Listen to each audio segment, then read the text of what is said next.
नमस्कार मित्रांनो. जर तुम्ही YouTubeवर शॉर्ट्स किंवा लाँग व्हिडिओ बनवत असाल, तर किंवा तुमचं चॅनल मॉनिटाईज करण्याचा विचार करत असाल, तर हा व्हिडिओ शेवटपर्यंत पहा. कारण 2026 मध्ये YouTubeने काही महत्त्वाच्या नियमांवर अधिक भर दिला आहे.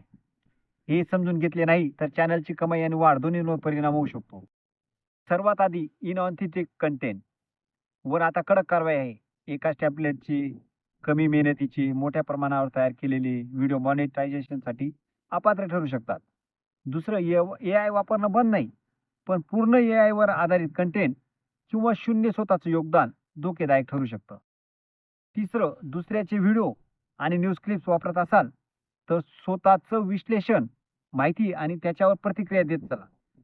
फक्त कॉपी पेस्ट धोकेदायक आणि आणि व्ह्यूज, लाइक, सबस्क्राईबर्स वाढवण्यासाठी जे बॉट्स वापरतात ना किंवा फसव्या पद्धती, ते अजिबात वापरू नका. यावर YouTube कडक कारवाई करत आहे. कॉपीराईटचे उल्लंघन टाळा. दुसऱ्याचे गाणे, व्हिडिओ, फोटो परवानगीशिवाय वापरण्यास क्लेम किंवा स्ट्राईक येऊ शकते. संवेदनशील विषयावर माहिती देत असाल, तर ती जबाबदारी आणि गैर ग्राफिक पद्धतीने सादर करा. शॉर्ट क्रिएटरसाठी हेच लागू आहे. ओरिजिनल कंटेंट आणि स्वतःची क्रिएटिव्हवर भर द्या. मित्रांनो, YouTubeवर दीर्घकाळ यशस्वी व्हायचं असेल ना, तर एकच नियम लक्षात ठेवायचा.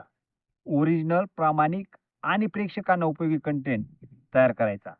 मित्रांनो, जर तुम्हाला हा व्हिडिओ आवडला असेल, उपयोगी वाटला असेल, तर लाईक करा, चॅनल सबस्क्राईब करा आणि अशाच महत्त्वाच्या YouTube अपडेटसाठी बेल आयकॉन नक्की दाबा.